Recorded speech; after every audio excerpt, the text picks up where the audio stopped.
खोजी टीवी के मुअज़्ज़िज़ दोस्तों, ईरान और आज़रबाईजान की कशीदगी संगीन होने लगी है।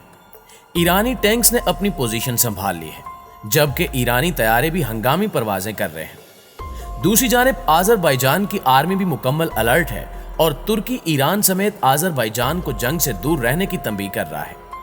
क्या ईरान आने वाले दिनों में आज़रबाईजान पर हमला करेगा? आज़री सरहद पर ईरानी फौजी मशकों के आखिर क्या मकासद हैं और दरपर्दा कहानी क्या इशारे दे रही है? आज हम आपको खित्ते के सुलगते मौजू के अहम हकायक बताने की कोशिश करेंगे, लिहाजा आपसे इल्तमास है कि वीडियो को आखिर तक जरूर देखिएगा। तो आइए चलकर मौजू का बाकायदा आगाज करते हैं।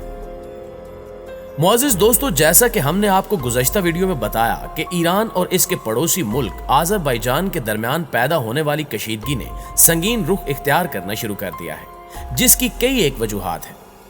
आज़रबाईजान इसराइल से असलहा खरीदता है और ईरान काराबाग को अपनी मिल्कियत तस्वुर करता है। माजी में भी ईरान और आज़रबाईजान की अफवाज सरहदों पर आमने सामने आ चुकी हैं, तहम अब की बार ये कशीदगी संगीन नोयत की बताई जा रही है और इसमें मुसलसल इजाफा हो रहा है। हालात कशीदा होने के बावजूद ईरानी फौज ने जुमे की सुबह आज़री सरहद के करीब बर्री फौज की मशकें शुरू कर दी हैं। ईरानी मीडिया रिपोर्ट्स के मुताबिक बर्री फौज के तोपखाने ने पहले से तयशुदा मकामात और अहदाफ पर फायरिंग की। इस दौरान मशकें करने वाली फौज को हेलीकॉप्टर्स के जरिए सिक्योरिटी और इमदाद फराहम की गई थी।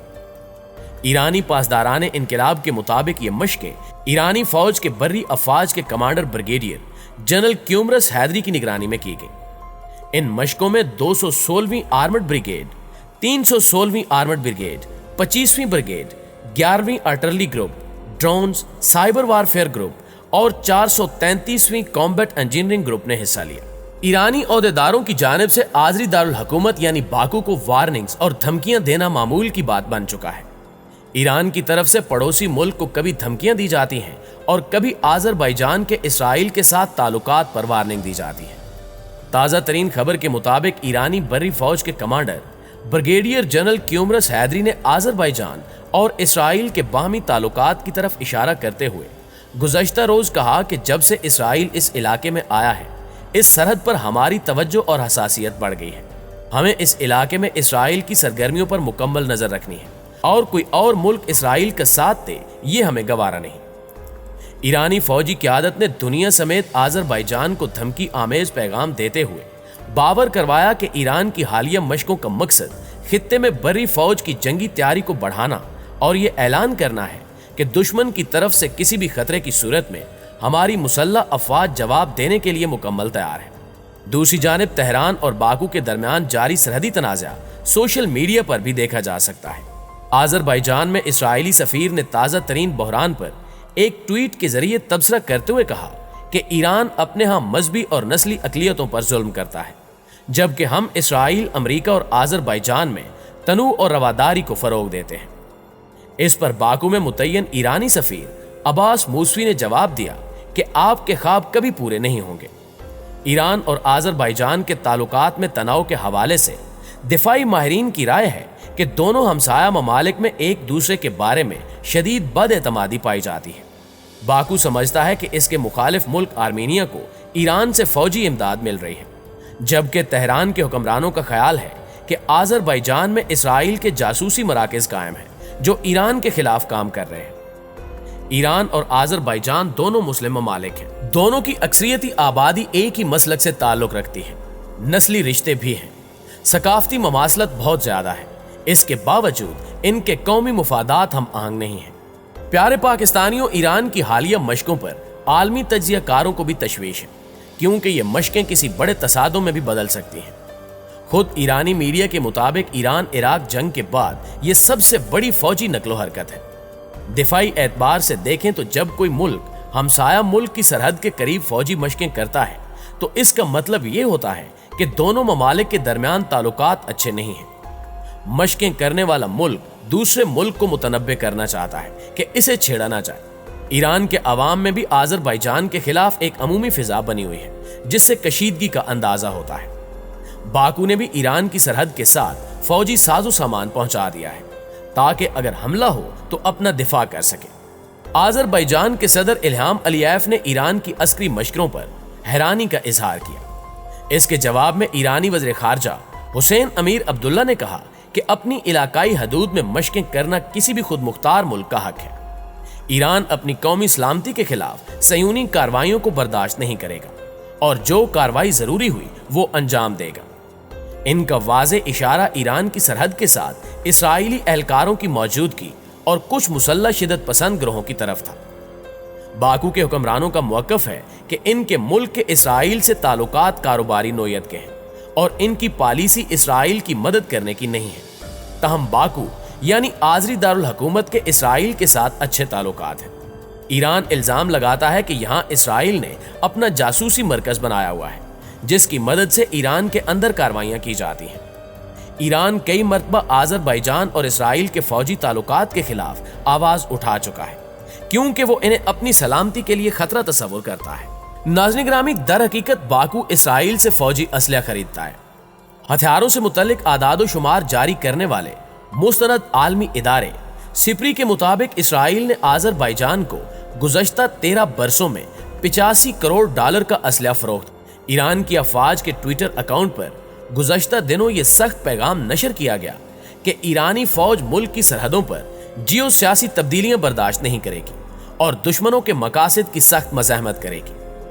حالیہ کشیدگی کی ایک وجہ آذربائیجان سے گزرنے والا ایران کا اہم زمینی تجارتی راستہ بھی ہے۔ گزشتہ سال آرمینیا اور آذربائیجان کے درمیان ہونے والی 1.5 ماہ کی جنگ میں نگورنو کاراباخ کے متنازع علاقے کے ایک بڑے حصے کو آرمینیا کے قبضے سے چھڑوا کر اپنے ساتھ شامل کر لیا۔ اب یہاں باکو کی عملداری ہو چکی ہے۔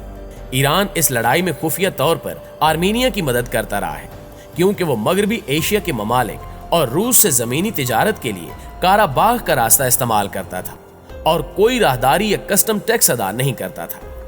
جب یہ علاقے آذربائیجان کے زیر انتظام آ گئے تو آذری حکام نے ایرانی ٹرکوں کو پکڑنا شروع کر دیا اور ان سے راہداری وصول کرنا شروع کر دی۔ آذری حکام کو یہ بھی شبہ رہتا ہے کہ ایرانی ٹرک آرمینیا کے لیے اسلحہ لے کر جاتے ہیں، اس لیے وہ ان کی چیکنگ کرتے ہیں۔ ایران اس جانچ پڑتال اور راہداری کو اپنی تجارت کے راستے میں بڑی رکاوٹ سمجھتا ہے۔ ایرانی میڈیا میں شائع ہونے والے مضامین سے یہ واضح ہوتا ہے کہ مستقبل میں آذربائیجان اور آرمینیا میں جنگ ہوئی تو ایران کھل کر آرمینیا کا ساتھ دے گا۔ ایران کے اندر آذری یا ترک نسل کی آبادی خاصی تعداد میں موجود ہے۔ بعض اندازوں کے مطابق ملک کی مجموعی آبادی کا 40% ہے، یعنی ایران کی 8 کروڑ آبادی میں سے 3 کروڑ کے لگ بھگ آذری نسل کے باشندے آباد ہیں۔ خاص طور سے اس کے 4 شمالی صوبوں میں آذربائیجان کے لوگ ایران کے اس حصے کو جنوبی آذربائیجان کے نام سے پکارتے ہیں اور یہاں بسنے والے باشندے آذربائیجان کو اپنا آبائی ملک گردانتے ہیں اور یہ امر ایران کے لیے بڑی مشکل پیدا کر سکتا ہے۔ پیارے ساتھیوں، ایران کا شہر تبریز آذری آبادی کا بڑا مرکز ہے۔ ایرانی حکمرانوں کو یہ خدشہ رہتا ہے کہ امریکہ اور اسرائیل آذربائیجان سے تعلق رکھنے والی آبادی کو تہران کے خلاف بغاوت کے لیے استعمال کر سکتے ہیں اور گریٹر آذربائیجان کی تحریک کو ہوا دے سکتے ہیں۔ آذربائیجان کے لوگ مسلک کے اعتبار سے شیعہ لیکن نسلی طور پر ترک النسل ہیں، تاہم نسلی رشتہ مسلکی تعلق پر غالب ہے۔ ایرانی دانشوروں کو خدشہ ہے کہ ایک وسیع تر ترک قوم کے تصور کی آبیاری کی جا رہی ہے جس کی زد میں ایران کا بڑا علاقہ آتا ہے۔ مشرق وسطیٰ اور مغربی ایشیا میں ترکی کا اثر و رسوخ بڑھ رہا ہے جسے ایران اپنے لیے خطرہ سمجھتا ہے۔ ایران خود بھی علاقائی سیاست میں ملوث ہے۔ پاکستان کی ترکی اور آذربائیجان سے گہری دوستی ہے۔ حالیہ عرصے میں آذربائیجان، ترکی اور پاکستان کے مابین فوجی اشتراک بھی بڑھ چکا ہے اور گزشتہ ماہ ستمبر میں تینوں ملکوں نے آذربائیجان میں مشترکہ فوجی مشقیں کی ہیں جنہیں تہران میں اچھی نظر سے نہیں دیکھا گیا۔ پہلے ہی پاکستان کے ایران سے تعلقات افغانستان سمیت کئی امور پر مسائل کا شکار ہیں۔ آذربائیجان اور ایران کی کشیدگی کے اثرات ہمارے ملک پر بھی مرتب ہوں گے۔ مغربی اور وسط ایشیائی خطے میں استحکام کے لیے ایک بڑے ڈائلاگ کی ضرورت ہے تاکہ یہ تمام ملک ایک دوسرے کو ان کی علاقائی حدود اور خود مختاری کے احترام کا یقین دلائیں اور ان کے مابین اعتماد کی فضا قائم ہو سکے۔ پاکستان کو بھی اس حوالے سے قائدانہ کردار ادا کرنے کی ضرورت ہے، جبکہ ترکی آذربائیجان اور ایران کو جنگ سے باز رہنے کی تلقین کر رہا ہے۔ اب دیکھنا یہ ہے کہ جارحانہ مزاج رکھنے والا ایران آنے والے دنوں میں کیا اقدامات کرے گا۔ लेकिन इस सिलसिले में आप दोस्तों की राय क्या कहती है, कमेंट करके हमारे साथ शेयर जरूर कीजिएगा। इंशाल्लाह आपसे मुलाकात होती है अगली वीडियो में। तब तक अपना और अपने प्यारों का ढेर सारा ख्याल रखिए। अल्लाह निगहबान।